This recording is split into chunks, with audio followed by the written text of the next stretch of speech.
Hello once again, wrestling fans. It's the ROB. Yes, Rob coming at you with another edition of Rob's Rockin' Wrestling. Yes, and folks, I think initially I said I wasn't going to do one of these for every single time that there's an event, but when there's talking points to bring up, I'm definitely going to be doing an audio recording podcast of sorts. And after watching last night's Monday Night Raw, man, there is some stuff to talk about, and if you haven't caught it yet, then pause this damn thing, go watch it, come back here, and then listen to me because I don't want to be the spoiler of what I thought was actually a really fun night of Monday Night Raw. So, let's get started. We all knew that Roman Reigns was going to be coming out. He has some sort of special announcement for SummerSlam. What's it going to be? Speculation. Is he going to challenge John Cena? What's he going to do? Could The Undertaker come back out of retirement? So, anyways, Roman Reigns comes down to the ring to a typical sea of boos. And I'm going to just go on the record here and say it, whether you guys hate me for this or not, Roman's fantastic. So, you guys want to hate him? That's fine. That's your choice to do. You know what? That's a great thing about wrestling. Hate who you want, love who you want, do whatever you want. It's goddamn wrestling, folks. But you know what? I think he's great, and I think that lately the way they've been presenting him has been the best thing for his career. So, anyway, he comes out to a sea of booze to bring us his big announcement. And all this build, all this hype, and what's the big announcement? The big announcement? He's challenging for the Universal title at SummerSlam. So he tells us, because it's his yard. He's the big dog. He's taken them all down. He's beat the best of the best. Everybody who's stepped to him has come into defeat by the big dog himself, except for one man who comes out to remind him that he is not on the list of guys that Roman has beat. Samoa Joe. The Samoan submission machine comes out and he steps straight to Roman. And he tells him that the two of them have locked up before and Roman has not been victorious over Joe. So the two collide, have a little fight, and it is announced later that evening we will actually get Samoa Joe versus Roman Reigns. A little bit funny on the booking of this. The reason I say that is because when you look at it from this point of view, you're getting Roman Reigns versus Samoa Joe on Monday Night Raw before Samoa Joe is even locked up with Brock Lesnar at Great Balls of Fire. Personally, I feel it would have been a really good opportunity for the return of Brock Lesnar, or for him to come out and get a measure of retribution against Joe, because right now Joe's looking like a total badass. I mean, he's been making Brock look like a bitch week in and week out at the moment, and they want to present Brock Lesnar as this big unbeatable monster and stuff, and right now Joe's looking like the ultimate ass kicker. I mean, he's making Brock Lesnar look like a potato chip eating couch potato, simply because Brock never is there, and Joe is there week in and week out. He is a badass week after week. I mean, Brock Lesnar gets to go home and pretend to be normal for weeks on end. Joe has to bring badass Joe every single week. So, with that being said, good way to kick off Monday Night Raw. Interesting that they chose to book these two against each other, but again, we will get to that and why it ends up being okay in the end. So we'll get that far, but let's move on. Up next, we had a match between the Hardy Boys and the Club, Carl Anderson and Luke Gallows. Definitely a good match. They've really done a great job of making the Hardy Boys look strong since their return.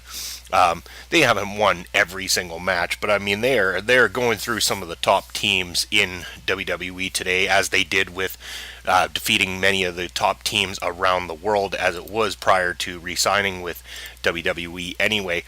They have made the Hardys look very strong. This match was no different, but they didn't actually use this opportunity to make Anderson and Gallows look weak either. Okay, so as many times as Anderson and Gallows have been kind of booked a little on the weaker side, this was one of the few times they were booked looking quite strong in a match against a team that is one of the best, if not the arguably best tag team that has ever existed. So, good match, good back and forth between the two teams. Hardy Boys picking up the victory, of course, as they need to continue to make the Hardys look strong in the continuation of their feud, coming up against the tag team champions, Sheamus and Cesaro. Up next, we had Elias Sampson getting interrupted by Finn Balor, which, damn you, Balor. No, I don't know what to say, guys. I like Finn Balor, but man, I am an Elias Sampson fan. I've been a fan of his since NXT. I know that people love to boo him, and maybe it's just me. Maybe I like the characters that people don't like, and maybe I'm sinister for doing that. But I think the Drifter is fantastic. I love how he gets into the ring. He's got this old school way of pissing you off. He gets in there, he plays his guitar, he cuts down the city he's in, takes stabs at his opponents. You know what? Great gimmick for Elias Sampson, and he is working it beautifully. I mean, he is not breaking kayfabe. He's always in character, which is rare to see these days in professional wrestling. So good on Elias. He gets interrupted by Balor, so I'm guessing something's going on there. And then Balor taking on Bo Dallas. Of course, Finn Balor ends up beating Bo Dallas as well too. No shocks there. But yeah, later in the night, when not even that much later in the night, backstage, Balor was being interviewed, and Elias Sampson got a measure of retribution, taking down the Demon and telling him never to interrupt him again. So I'm assuming we're going to get to see an Elias Sampson Finn Balor feud here, which is kind of shocking. Did not see that one coming. So keeping it fresh, which is quite good. WWE giving us something different. We've asked for different. They're trying to give us different. So all you internet fans out there, they're making smarky remarks saying that they're not trying, that their product sucks. They are trying to give you exactly what you're wanting. They've been trying to do that for quite some time. They've been trying to build stars, and you people are going and being like, "Oh, it's not cool to like WWE, so I'm just going to go turn on every other wrestling promotion ever." Fine, watch the other wrestling promotions. It's great, but quit ragging on WWE. If you don't like the product, piss off and go watch something else. It's not a big deal. But at the same time, if you like the guys there, you like the stars there, stick with them, give it a chance. Eventually this shit is all gonna click and you guys are gonna fucking love it. But until then, you're going to probably run into a few things you're going to dislike. You know what? People are so fond of the damn Attitude Era. I've been watching wrestling since the 1980s, you guys. So I've seen transition after transition, star after star come into the WWE. And I'll tell you what, when it comes to the Attitude Era, people hold it with such fondness, but there was so much junk in the Attitude Era, so much nonsensical television that was hard to even sit there and take most of the time. Yes, they had some fantastic stars at the time, they had some great segments at the time, but you had to sift through a lot of crap in order to get to the good stuff in the Attitude Era. I find myself sitting there and enjoying more now than I did back then, because I'm actually getting better in-ring work than ever got in the Attitude Era for the most part. So say what you will, I think people are just hating on WWE because it's WWE. So, up next, Seth Rollins comes out to explain that he's finally made on the cover of a video game. So he is the revealed cover person for WWE's 2K18. So Rollins getting quite a few of the fans on his side, cheering on him, and that's when he is interrupted by Bray Wyatt. Bray coming out with his typical shtick, he's a god, and Rollins is just a follower and a sheep, and he does what he's told, and this, that, and the other thing. Sadly, we've heard this all before. It's getting a little unoriginal at this point. I love Bray Wyatt's character. I'm a big fan of Bray Wyatt, but man, he needs to have something better, and I just don't see this being what's gonna work. Having a feud with Rollins, they can't really book Rollins losing in this feud to Bray Wyatt, I don't think. They want Rollins to be strong. This is the guy that they put on their cover of their new video game. So I can't see this working out well for Bray. What I don't understand about Bray is, and maybe it's not him in particular, because I know that a lot of this is controlled by the WWE creative and by Vince McMahon and the people in charge. But Bray Wyatt's character almost needs to come out and say, it's not about the wins and the losses. It's not about who comes out victorious. It's about the effect of the psychology of the match has on you.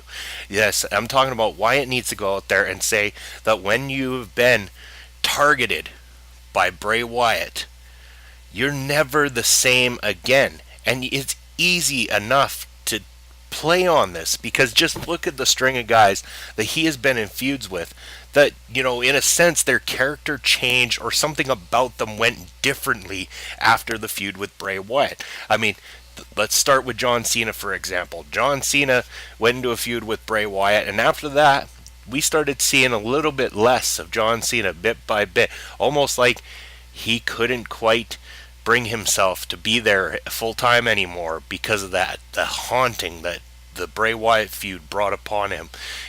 Roman Reigns, I mean, he had a fall from grace, and now he's had to turn into this complete and utter dick of a character in order to get himself back to the top of the mountain. He's had to, he almost downright turn evil and stuff. Like, he's had a complete character change after the whole feud with Bray Wyatt.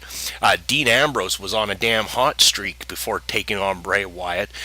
He went on to win the WWE Championship, but he was never the same again after the feud with Bray. I mean, The Undertaker. Let's play on that one a little bit. The Undertaker's last victorious match. Well, no, I shouldn't say last victorious match. Sorry, he did take on Shane McMahon in the Hell in a Cell after facing Wyatt, but you only saw him a little bit more after the feud with Bray Wyatt, and he never looked the same after that feud with Bray Wyatt. He looked like a man defeated. He looked like a dead man walking for real for once. I mean, this was not the same Undertaker we grew up loving, and when he took on Roman Reigns, he was a beaten down man, and he took a beating.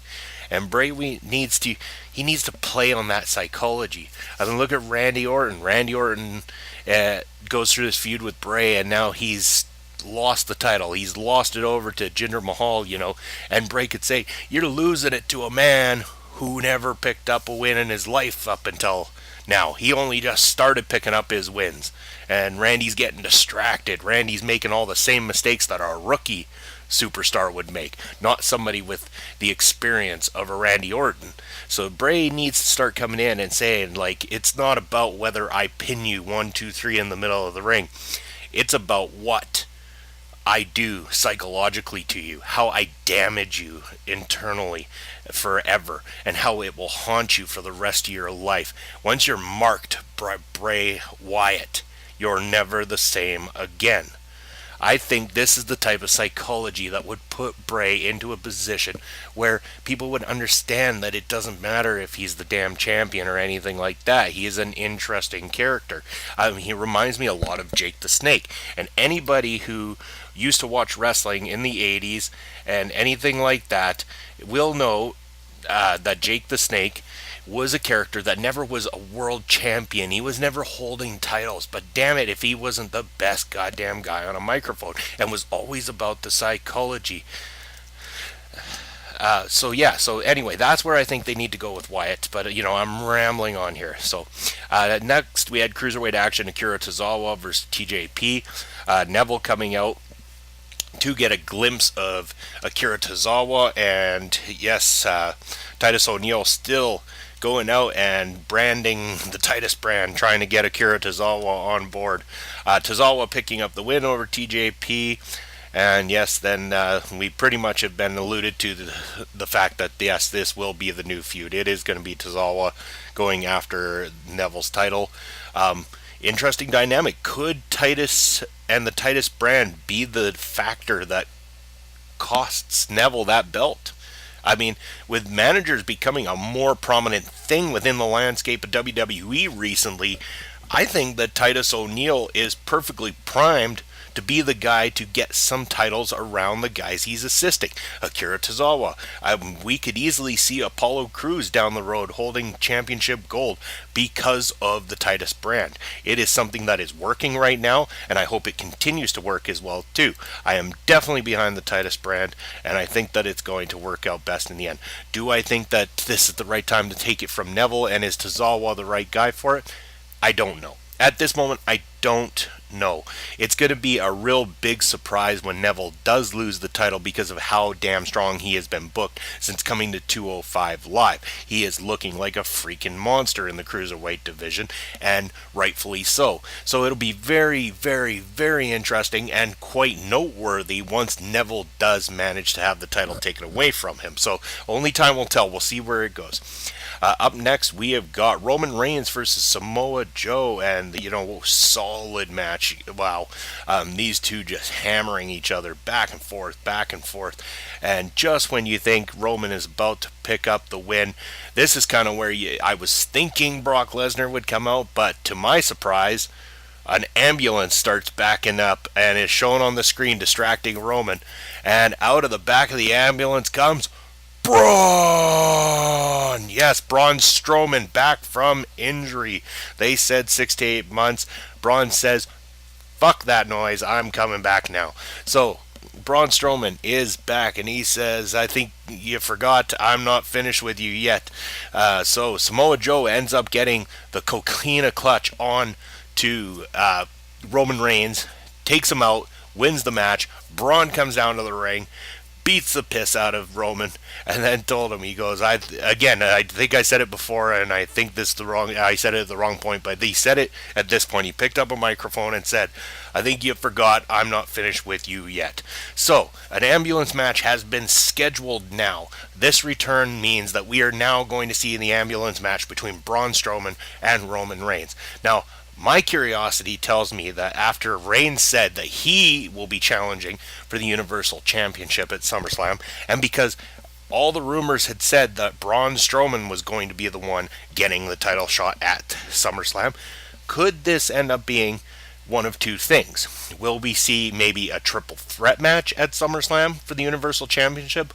Or is a very strong possibility here that this match will determine the number one contender for the Universal Championship, and we'll see Braun Strowman best Roman Reigns on this night, so that it will end up being Braun Strowman versus, well, I hate to say Brock Lesnar because I'd rather see Samoa Joe win, but I think we're all pretty smart to the fact that that title's not coming off of Lesnar anytime soon.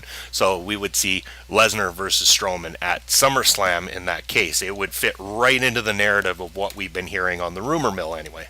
So up next, it's going to be Miz TV, but prior to this, backstage, Bo Dallas and Curtis Axel are sitting backstage, and The Miz comes to give them a pep talk about their careers. It's time to get yourselves on track. You have become nothing. You're a joke. You're laughable comedy side attraction if you even get any screen time at all. Well said. These guys deserve better. And so Miz gives them an opportunity to be part of his entourage. Now, call it predictable that there was two bears in the ring for this Miz TV segment with his apology to Maurice.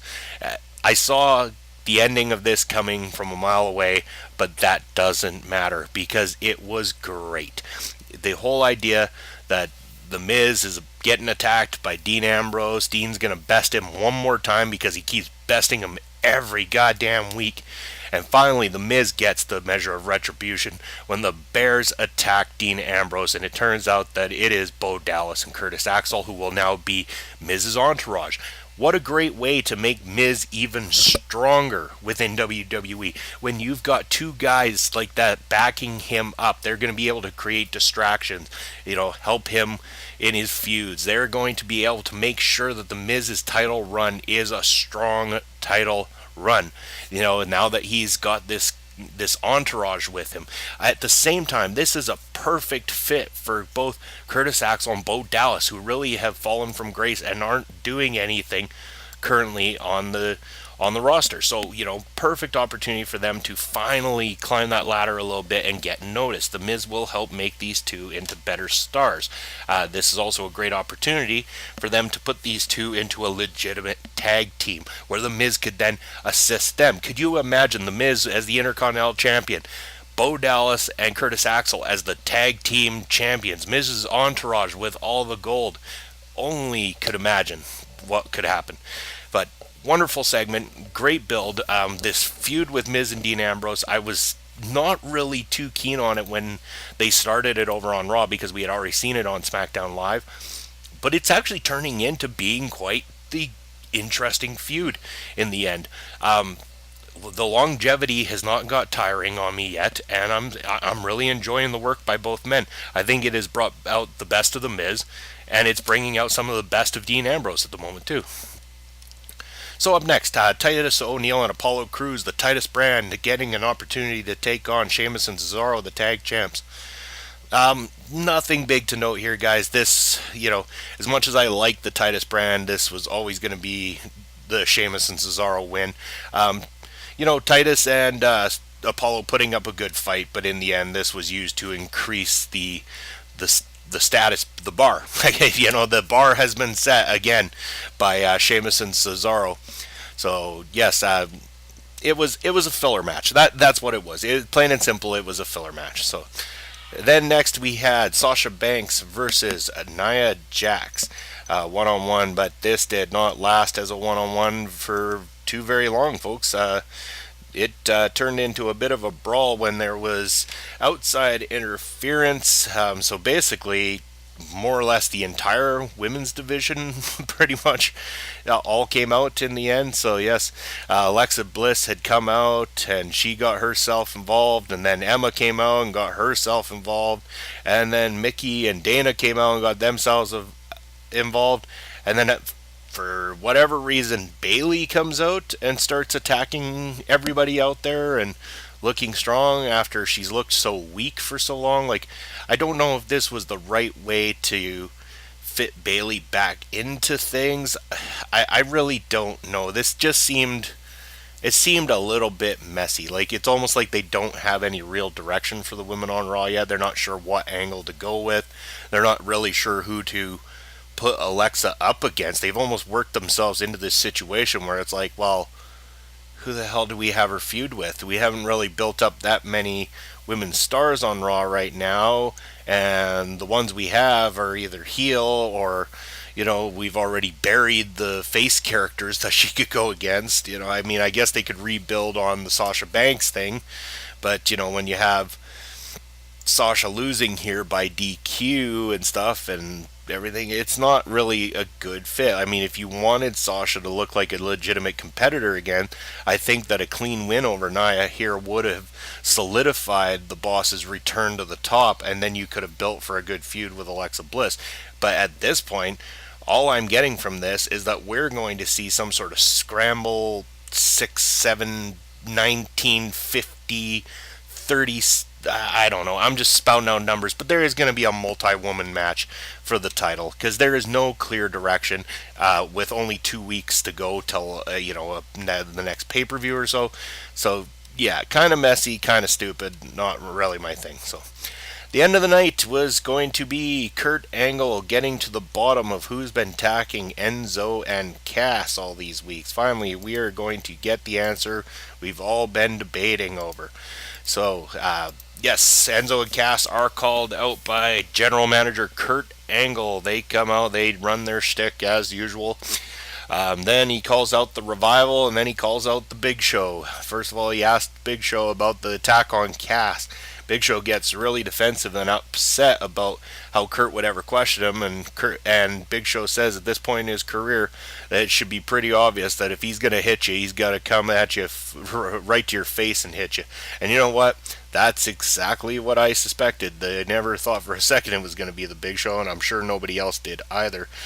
Big Show, not the type of character that would hit you from behind in this day and age, especially. He's not afraid to go one-on-one with the biggest of big men that the WWE can produce, so there was no way that this story would even make sense if he was attacking Big Cass from behind anyway. So moving on from there, that kind of dismissed the Big Show. The Revival then are told by Kurt Angle that they have many great alibis backstage, so he's taken everybody else's word for it. It wasn't the Revival. They've got too strong of alibis. Okay, so we've killed that.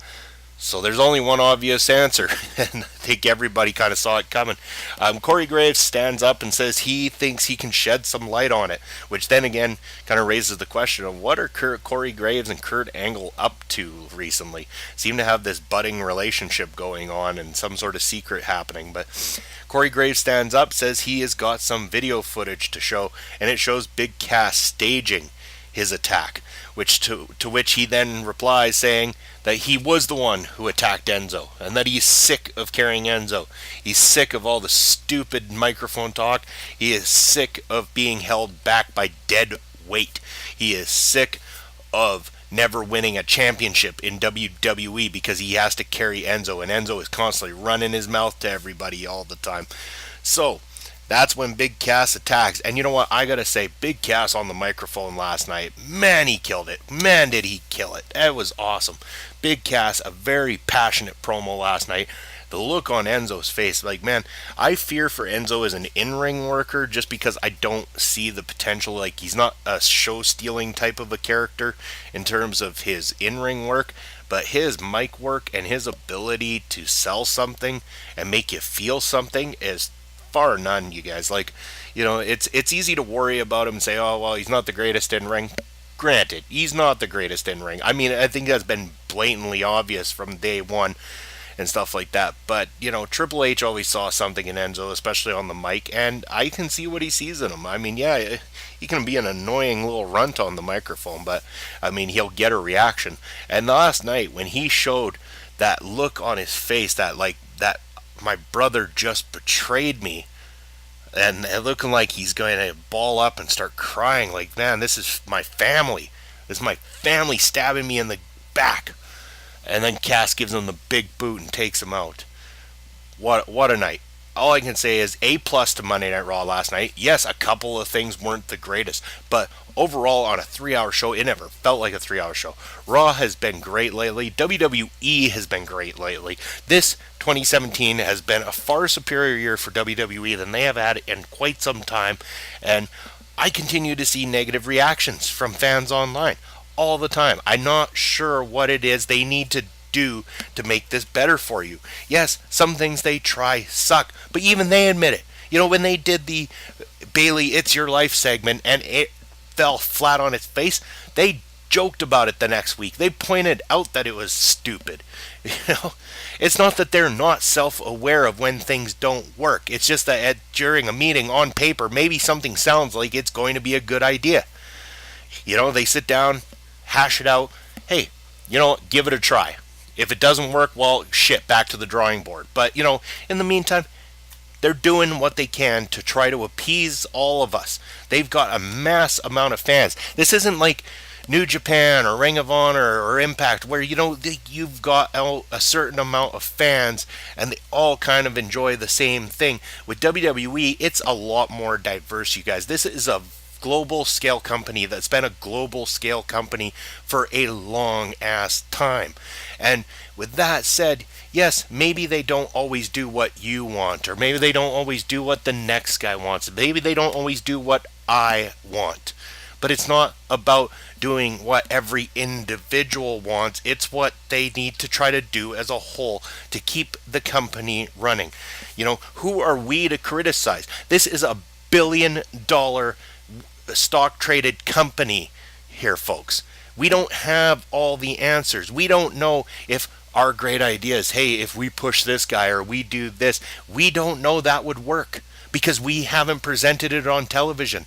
We haven't been writers sitting in a room every single week trying to write a 3-hour program. This is a 3-hour program, you guys. You got writers around the world who take days on end, up weeks, sometimes months to write a movie that ends up being an hour and a half to 2 hours long. WWE Raw writers are writing a 3-hour freaking program every single goddamn week. And who are we to complain? Eventually this is all going to click. The talent pool is there. They're trying different things. They're experimenting. And you know what? Despite the falling ratings, they are still experimenting. Yes, okay, yeah, they've got the title around a part-timer right now, not something that we love. But, they go and do something like finally take a part-timer off of the cover of the video games and put a full timer like Seth Rollins on there, and there's people still whining about it. They can't win with you guys. So maybe just take the time to give them an opportunity. How about talk about the things you do like instead of focusing on the things you don't like? You know, maybe go on the internet and say, hey, I didn't love Raw last night, but man, I love that ass kicking festival between Samoa Joe and Roman Reigns. I hate Reigns, but I love Joe, and what a fight. You know, it that's just me. I'm getting really heated now because I have been in so many debates over the last couple of months with fans online, and I love engaging with you guys. Don't ever stop engaging with me. And you know what? You're allowed to have your opinion. If you disagree with me, let me know. Hey, we'll have a conversation. I'm happy to sit here and have a conversation all day with you guys about anything to do with pro wrestling. But yes, I think that it's too quick for people these days to turn off the programming and say, "Oh, screw it. They're not doing what I like. Oh, screw it. They're not doing what I like." You know what? I used to have that attitude once too, when I was like 18, 19 years of age and didn't know any better. And then I started to learn more about professional wrestling. I started to grow a bigger respect for it. I'm not a trained wrestler, but I have taken some bumps. I'm actually looking to get into training possibly right now. I haven't fully began the start of it, but you grow such a respect for the business once you've been on the other side of it. Once you've had a chance to go in there and take some bumps and learn from people who have spent countless hours in the business, many of which who spent countless hours doing it for nothing, just because of their love of professional wrestling. Many of these guys and gals, many of these people out there, they go and they will set up rings and they will set up shows and they pour their hearts into the matches that they do, not because they're looking to make a quick buck, not because they want to sell t-shirts or anything, but because they love the industry so much that it means that much to them. And I see the industry dying because a bunch of people grew opinions and have themselves a Facebook account these days or a Twitter account. I'm just a guy with an opinion too, but I have a lot more respect for what goes on inside of a ring each and every week. It's not easy to produce these shows, you guys. I would love to see somebody else take a crack at it because many companies have tried and failed. WCW tried, they failed. TNA tried, look at where they're at now. A lot of people talking about New Japan coming over to the U.S. market. It's a stretch, guys. They haven't done the North American market that well, and I know it's easy to sit there and go, oh, they're really popular right now. Yes, they are. But they don't have the long history that WWE has. They don't have WWE's star power and money right now. And quite frankly, most wrestlers, I'd say at least 90% out in the world, have that desire to one day at least work for the WWE and try their hand at it. Because that's the way it goes. So, with that being said, sorry to have got a little bit heated. There was a lot to talk about today. Definitely retweet this, share the love, subscribe to my YouTube channel, Rob's Rockin Wrestling. Check me out on Twitter at VaporRob. Let me know what you think in the comments. Send me a message on Twitter, message me on my YouTube channel. I'm here to talk, you guys. If there's any questions you want answered, anything you'd like to discuss, or, if you just flat out disagree with me and want to call me a dickhead, feel free to. Because you know what? Sometimes I am a dickhead. So, with that being said, top guy out.